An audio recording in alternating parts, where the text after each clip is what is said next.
नमस्कार दोस्तों, मैं मिथिलेश कुमार इतिहास दर्पण के इस YouTube चैनल पे आपका हार्दिक स्वागत करता हूं। पिछले वीडियो में हम लोगों ने ऋग्वैदिक कालीन संस्कृति के ऊपर चर्चा किया था, जिसमें मुख्यतः तत्कालिक जो राजनीतिक जीवन, सामाजिक जीवन, आर्थिक जीवन एवं धार्मिक जीवन पे हम लोगों ने चर्चा किया था।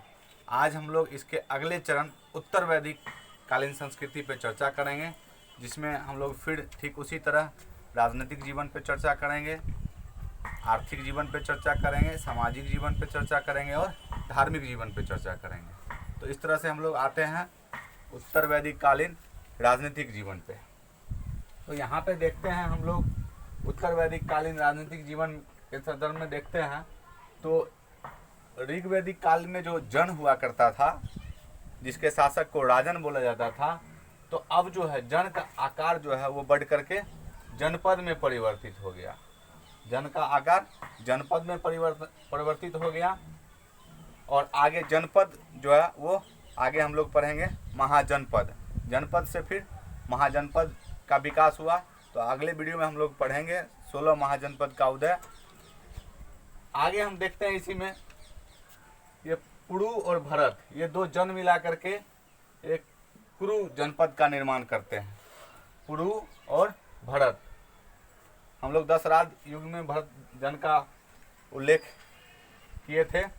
आगे हम देखते हैं कि एक तुर्वर्ष और कृवि, ये दो जन मिल करके पांचाल जनपद का निर्माण करते थे। इस तरह से हम लोगों ने देखा कि उत्तर वैदिक काल में जन जो था, ऋग्वैदिक कालीन जन जो है उत्तर वैदिक काल में जनपद में परिवर्तित हो गया। इसके आगे हम लोग देखते हैं कि ऐत्रेय ब्राह्मण में राजा की उत्पत्ति का सिद्धांत के बारे में चर्चा किया गया है। ऐत्रेय ब्राह्मण में राजा की उत्पत्ति के सिद्धांत का चर्चा मिलता है। इसमें ऐत्रेय ब्राह्मण में सबसे ज़्यादा रत्निम जो हम लोग पिछले वीडियो में भी पढ़े थे, जो उस समय ऋग्वैदिक काल में जो उच्च अधिकारी होते थे उसको रत्निम बोला जाता था, जिनकी सहायता से राजा प्रशासन चलाते थे। तो यहाँ इसमें रत्निम की संख्या 12 थी। इस समय हम देखते हैं कि विभिन्न दिशाओं के राजा को विभिन्न नामों से उल्लेख किया गया है। तो इसमें देखते हैं कि सर्वप्रथम उत्तर में देखते हैं तो उत्तर के जो राजा होते थे उसको विराट बोला जाता था, और उत्तर वैदिक कालीन अगर शब्द की बात करें तो उसमें इसको उदीची बोला जाता था। उत्तर के शासक को विराट और तत्कालिक अगर शब्द की बात करें तो उदीची शब्द से इसको दर्शाया जाता था। अब दक्षिण में देखते हैं तो दक्षिण के शासक को भोज बोला जाता था, और पूरब में देखते हैं पूरब के शासक को सम्राट यानी प्राची बोला जाता था। प्राची जो उस समय तत्कालिक नाम था, और पश्चिम के शासक को स्वराट नाम दिया गया था, जिसको उस समय तत्कालिक जो शब्द था प्रतीची से उसका उल्लेख किया गया है। तो इस प्रकार हम देखते हैं कि उत्तर, दक्षिण, पूरब और पश्चिम, ये हर एक दिशाओं उसमें शासक को अलग अलग नाम दिया जाता था, और मध्य भाग के जो शासक होते थे उसको राजा बोला जाता था। और इन चारों दिशाओं को जीतने वाले जो शासक होते थे उसको एकराट के नाम से दर्शाया गया है। उस समय हम देखते हैं तो महापद्म नंद जो था, जो नंद वंश का संस्थापक था, वो एकराट की उपाधि धारण किया था, क्योंकि वो चारों दिशाओं के विजेता थे। उसके आगे हम लोग देखते हैं कुछ और जो है अन्य नाम भी है राजाओं के, जैसे देखते हैं भोज, बैराज। तो इसमें देखते हैं कि जो भोज जो राजा को ही बोला जाता था, और महाराज जो है महाराज, इसमें राजा को सम्राट बोला जाता था, और बैराज जहाँ राजा जो है विहीन होता था, मतलब राजा नहीं होता था। मतलब भोज जो क्षेत्र हुआ उसमें शासक को राजा बोला जाता था, महाराज जो क्षेत्र है उसमें राजा को सम्राट बोला जाता था, और बैराज जो क्षेत्र था उसमें राजा को मतलब राजा विहीन क्षेत्र को वैराज्य बोला जाता था। इस समय हम देखते हैं राज्याभिषेक जो है, हम देखते हैं कि राज्याभिषेक की आंशिक शुरुआत जो है पूर्व वैदिक काल में होती है, लेकिन यहाँ पे देखते हैं विधिवत शुरुआत उत्तर वैदिक काल में होती है। इसमें राज्याभिषेक के लिए राजसूय यज्ञ किया जाता था और इसमें लगभग 17 प्रकार के जल का उल्लेख मिलता है। मतलब भिन्न भिन्न प्रकार के जल से इसका राज्याभिषेक किया जाता था।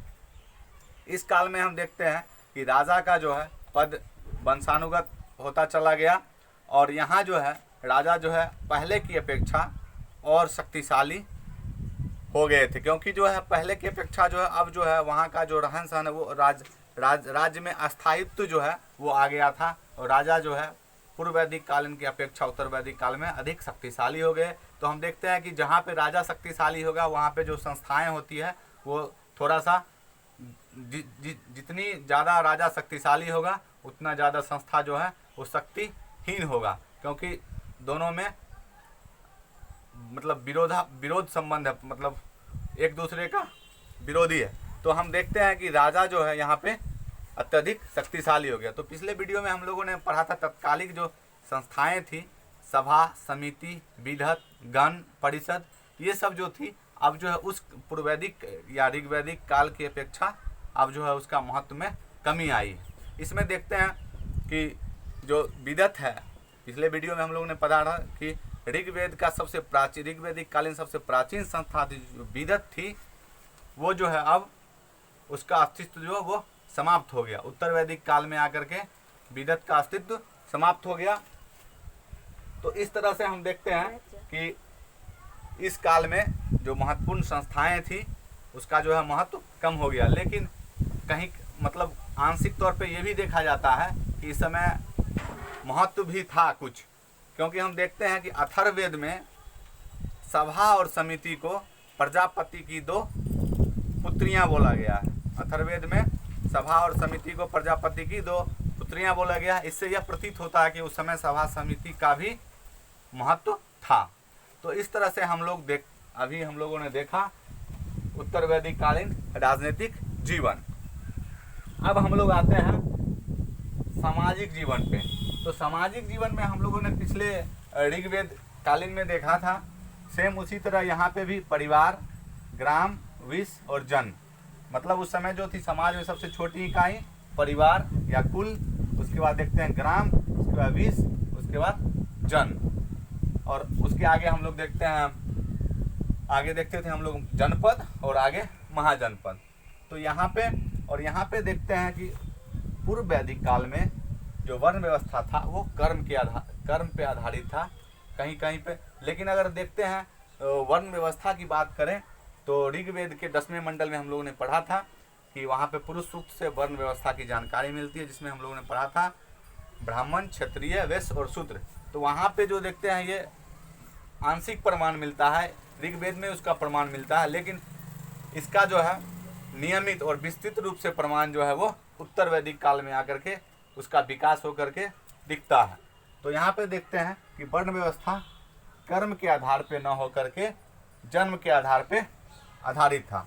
इसमें देखते हैं हम लोग ब्राह्मण, क्षत्रिय, वैश्य और शूद्र। इसमें ब्राह्मणों की स्थिति जो थी सबसे अच्छी थी, ठीक उसी प्रकार सबसे निम्नतम अगर सबसे दयनीय स्थिति थी तो वो शूद्रों की थी। शूद्र जो थी ये बाकी तीनों को ऐसा माना जाता है कि ये इनके सेवा के लिए इसकी उत्पत्ति हुई है। तो हम लोगों ने देखा यहाँ पे कि उत्तर पूर्व वैदिक काल में कर्म के आधार पे था और यहाँ पे जन्म के आधार पे। आगे देखते हैं, यहाँ पे देखते हैं उत्तर वैदिक काल में आश्रम व्यवस्था का प्रारंभ होता है। उत्तर वैदिक काल में आश्रम व्यवस्था का नियमित रूप से प्रारंभ होता है, जिसका जो है वर्णन हमें जावलोपनिषद में मिलता है। उसके आगे देखते हैं कि आश्रम व्यवस्था में हम लोगों ने देखा था 4 प्रकार के आश्रम, ब्रह्मचर्य, गृहस्थ, वानप्रस्थ और संन्यास। ब्रह्मचर्य इसको हम लोगों ने लगभग 100 वर्षों में बांट करके देखा है। 1 से 25 ब्रह्मचर्य, 25 से 50 गृहस्थ, 50 से 75 वानप्रस्थ और 75 से 100 संन्यास। इसमें सबसे महत्वपूर्ण देखते हैं गृहस्थ आश्रम है, क्योंकि इसमें देखते हैं कि इसमें पितृ जो ऋण होता है उससे मुक्ति मिलती है, क्योंकि इस आश्रम में, इस गृहस्थ आश्रम में लोग जो है पिता का जो ऋण होता है मतलब अपने वंश को आगे बढ़ा करके चुकाता है।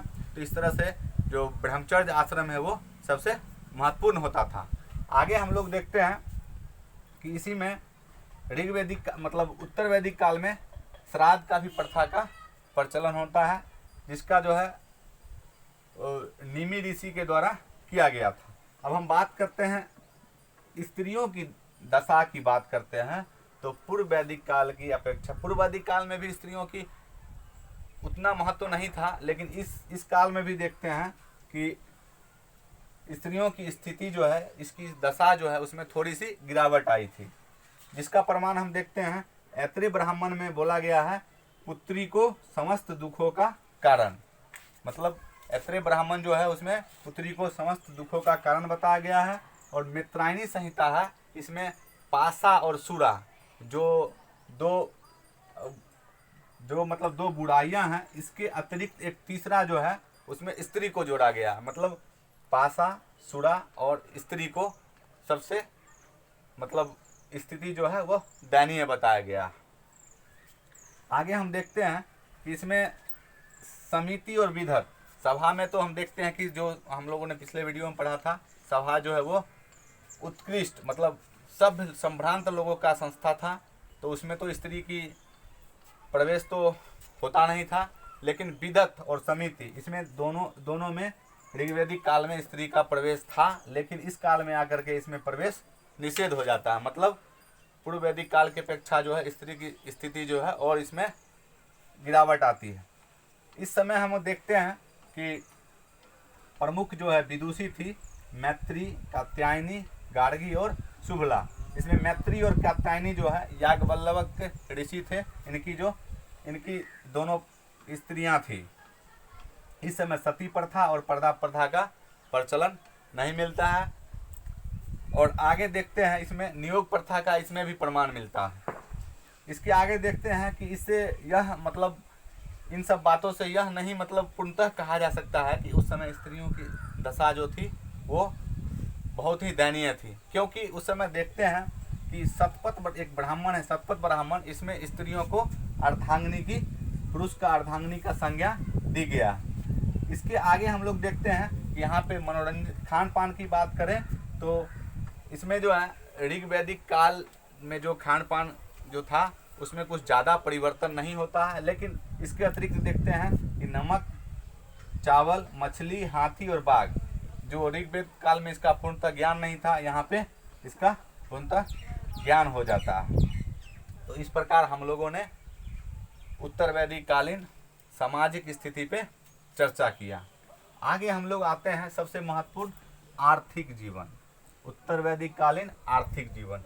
हम लोगों ने पिछले वीडियो में पढ़ा था कि ऋग्वेद काल में कृषि की अपेक्षा पशुपालन का अधिक महत्व था, क्योंकि उस समय जो था जीवन में उतना अस्थायित्व नहीं आया था जितना कि उत्तर वैदिक काल में आया। तो उस समय जो था लोग जो था अस्थायी, पूर्णतः मतलब अस्थायी था नहीं, तो इसलिए पशुपालन जो था उस समय ज़्यादा होता था, पशुपालन का ज़्यादा उल्लेख मिलता है, कृषि का कम। लेकिन यहाँ पे विपरीत हो जाता है, यहाँ पे पशुपालन की अपेक्षा कृषि का अत्यधिक महत्व हो जाता है। इसका दो कारण है, एक तो उस समय का जीवन जो था वो अस्थायित्व हो गया, और सबसे महत्वपूर्ण कारण है उस समय जो लोहे का आविष्कार हुआ। जब लोहे के आविष्कार हम देखते हैं कि अगर विश्व के परिप्रेक्ष्य में देखते हैं तो 1400 ईस्वी पूर्व में हुआ था, और भारतीय परिप्रेक्ष्य में बात करें तो लगभग 1000 ईस्वी पूर्व में यूपी के एटा जिले के अतरंजी खेड़ा में लोहे का प्रमाण मिला था। तो लोहे के आविष्कार से कृषि के लिए औजार, हल, रथ इत्यादि वस्तुओं का निर्माण होने लगा, जिस कारण जो है कृषि के विकास में यह सहायक हुआ। इसमें देखते हैं लोहे को जो है पिछले वीडियो में भी हम लोगों ने पढ़ा था कि तांबा और कांसा को अयस बोला जाता था, और लोहे को यहाँ पे श्याम अयस और तांबे को लोहित अयस बोला जाता था। यहाँ पे देखते हैं शतपथ ब्राह्मण में मतलब उल्लेखित है कि यहाँ पे जो है हलों में 6, 8, 12, 18, 24 इस क्रम में बैलों का प्रयोग किया जाता था। उसी प्रकार आगे देखते हैं काठक संहिता है, इसमें भी देखते हैं, इसमें 24 बैलों का प्रयोग दर्शाया गया। हल जोतने के लिए 24 बैलों का प्रयोग को दर्शाया गया है। इसी में देखते हैं यहाँ पे हल और हल रेखा, जिसको सीता और सिरा बोला जाता है। आगे हम लोग देखते हैं शतपथ ब्राह्मण में जो है जुताई के लिए करसन और या किरसंत शब्द का प्रयोग किया गया है। और आगे देखते हैं तालाबों, कुओं और नहरों का सबसे पहले जो है प्रमाण जो है वो अथर्ववेद में मिलता है। फसल जो है वो 2 प्रकार का होता था उस समय, एक होता था कृष्टि पक्ष और दूसरा अकृष्ट पक्ष। कृष्टि पक्ष होता था जिसको उगाया जाता था, जिसको खेतों में उगाया जाता था, और अकृष्टि पक्ष जो था वो उगाया नहीं जाता था, मतलब ऐसे ही जंगली तौर पे उपज जाता था, तो उसको बोलते थे अकृष्ट पक्ष। पशुपालन की बात करें तो उस समय गाय, भैंस, बैल, बकरी, गधे और सुगर इत्यादि को पाला जाता था। आगे हम देखते हैं उद्योग की बात करें तो उस समय उद्योग जो था उसका व्यापक प्रसार होने लगा था। उसमें देखते हैं एक वाजसनेयी संहिता है और दूसरा तैत्तिरीय ब्राह्मण है। इन दोनों ग्रंथों में व्यवसाय की जो सूची थी उसका उल्लेख मिलता है कि उस समय जो है तत्कालिक जो समय था उसमें किन किन व्यवसायों को किया जाता था। अगर हम व्यापार की बात करें तो यहाँ पे देखते हैं कि ऋग्वेद काल में समुद्र का जो है एक बार उल्लेख मिलता था, मतलब वहाँ पे पूर्ण आंशिक ज्ञान मिला था। यहाँ पे जो है वो पूर्णतः प्रमाण मिलता है। और विनिमय जो था, मतलब व्यापार जो था वो वस्तु विनिमय प्रणाली पे आधारित था, क्योंकि हम देखते हैं उस समय भी मुद्रा का जो है नियमित रूप से प्रचलन आरंभ नहीं हुआ था, तो वस्तु विनिमय मतलब वस्तु का आदान प्रदान किया जाता था, क्योंकि यहाँ पे सिक्कों का नियमित प्रचलन नहीं हुआ था। उस समय 2 मुद्राएं मिलती है जिसका कोई मतलब आकार भार जो है वो नहीं उल्लेखित है। इसका नाम था निष्क और शतमान। ये दो प्रकार के मुद्राएं का प्रमाण मिलता है। आगे देखते हैं, यहाँ पे देखते हैं नगरों का आरंभ मिलता है, क्योंकि हम देखते हैं वैदिक काल जो है ऐसे अगर पूरे मतलब अगर लिया जाए, अगर ऋग्वेद और उत्तर वैदिक काल को लिया जाए तो ग्रामीण अर्थव्यवस्था था, और वहीं पे देखते हैं सिंधु घाटी जो था वो नगरीय था। नगरीय से फिर ग्रामीण हुआ और ग्रामीण से फिर नगरीय व्यवस्था की ओर अग्रसर हुआ। तो ये उत्तर वैदिक काल के अंतिम चरण में नगरों का आरंभ हुआ, जिसे हम बोलते हैं द्वितीय नगरीकरण। प्रथम नगरीकरण जो था वो सिंधु घाटी था, और द्वितीय नगरीकरण की बात करो तो यहीं से इसका आरंभ माना जाता है। और उस समय जो था 2 नगर हस्तिनापुर और कौशाम्बी, ये जो 2 नगर था जिसको आद्य नगरीकरण स्थल बोला जाता है, इसका मतलब गर्भावस्था का प्रमाण मिला, यानी इसका जो है उत्पत्ति का प्रमाण मिला। यहाँ पे अगर मृदभांड की बात करें तो ऋग्वेद काल में देखे थे कि OCB मतलब गेरुवनी मृदभांड का प्रयोग किया जाता था, लेकिन यहाँ पे मुख्यतः 4 प्रकार के मृदभांड का प्रमाण मिलता है, लेकिन सबसे प्रमुख था वो PW पेंटेड ग्रेवेयर मतलब चित्रित धूसर मृदभांड, ये सबसे महत्वपूर्ण मृदभांड था। तो इस प्रकार हम लोगों ने उत्तर वैदिक कालीन आर्थिक जीवन के बारे में जाना। अब हम लोग आते हैं आगे धार्मिक जीवन पे। यहाँ पे देखते हैं कि ऋग्वेद काल की अपेक्षा उत्तर वैदिक काल के धार्मिक जीवन में आमूलचूल परिवर्तन हुआ। सबसे पहले देखते हैं तो देवताओं के महत्व में परिवर्तन हुआ। उत्तर वैदिक काल में देवताओं के महत्व में परिवर्तन, जैसे हम देखते हैं कि पूर्व वैदिक काल में इंद्र का स्थान जो था वो सर्वोच्च था, क्योंकि उनके लिए इंद्र के लिए 250 मंत्र का उल्लेख था, इसलिए ऐसा माना जाता है कि सबसे प्रमुख देवता थे वो इंद्र थे। लेकिन उत्तर वैदिक काल में आकर के इंद्र की जगह प्रजापति का स्थान आ गया। तो हम लोगों ने देखा इंद्र की जगह प्रजापति का, और उस पूर्व वैदिक काल में विष्णु का जो है प्रमाण मिलता है, लेकिन विस्तृत जो प्रमाण है वो उत्तर वैदिक काल में आकर के मिलता है, जिनको पोषण एवं रक्षक के देवता के रूप में जाना जाता है। ठीक उसी प्रकार देखते हैं यहाँ पे रुद्र भी बहुत महत्वपूर्ण देवता थे ऋग्वैदिक कालीन। यहाँ पे उत्तर वैदिक काल में आके ये पशुओं के देवता के रूप में इनका परिवर्तन हो गया। और आगे देखते हैं कि जो ऋग्वैदिक काल में पशुओं के देवता जो पूषण हुआ करते थे वो यहाँ पे शूद्रों के देवता में परिवर्तित हो गए। ठीक उसी प्रकार देखते हैं वरुण को जल के देवता के रूप में जाना जाता है। यहाँ पे देखते हैं कि मूर्ति पूजा का जो है आरंभिक आभास मिलता है, मतलब पूर्णतः ज्ञान नहीं था। पूर्णतः ज्ञान जो है विधिवत जो आरंभ हुआ था वो उत्तर वैदिक काल में हुआ है, लेकिन अगर बोला जाए आंशिक यानी विधिवत जो है वो उत्तर वैदिक काल में ही माना जाता है। आगे देखते हैं इसके आराधना की रीति में परिवर्तन होता है, जो मतलब जो है स्तुति जो किया जाता था उस समय, हम लोग देखते हैं कि वेद जिसको हम स्तुति, वेद में जितना भी है वो सब स्तुति पे आधारित है, जो मंत्र उच्चारण किए जाते थे। तो इसमें देखते हैं कि स्तुति के साथ साथ यज्ञ का आरंभ हुआ, मतलब जो स्तुति किया जाता था विभिन्न देवताओं के लिए विभिन्न मंत्रों का उच्चारण किया जाता था, उसमें हम लोग देखते हैं उसके साथ साथ जो है इसमें यज्ञ भी आरंभ हो गया।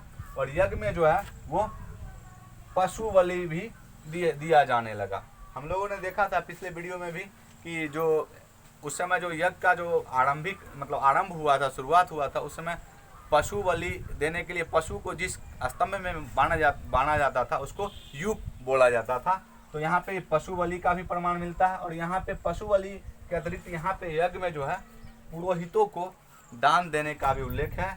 एक जगह यह दर्शाया गया है कि यज्ञ में पुरोहितों को 24,000 बैल दान दिया गया था। यहाँ पे देखते हैं कि महत्वपूर्ण है कि यहाँ पे धार्मिक जीवन के संदर्भ में देखते हैं तो यहाँ पे पुरोहित यानी ब्राह्मण और क्षत्रिय इन दोनों में आपसी प्रतिस्पर्धा हो गई अपनी सर्वोच्चता स्थापित करने के लिए। तो यहाँ पे इसी संदर्भ में जो है वो कर्मकांड जो है पुरोहितों के द्वारा धार्मिक कर्मकांड को बढ़ावा दिया गया अपनी वर्चस्व को स्थापित करने के लिए। आगे हम देखते हैं कि धार्मिक उद्देश्यों में परिवर्तन हुआ। यहाँ पे देखते हैं कि यहाँ का जो धर्म का जो उद्देश्य था उसमें परिवर्तन दिखाई देता है। शतपथ ब्राह्मण में जो है पुनर्जन्म सिद्धांत का व्याख्या मिलता है। और यहाँ पे देखते हैं कि पहले जो था लौकिक उद्देश्य था, पहले उत्तर पूर्व वैदिक काल में धर्म का जो उद्देश्य लौकिक था, अब जो है वो परलौकिक में परिवर्तित हो गया।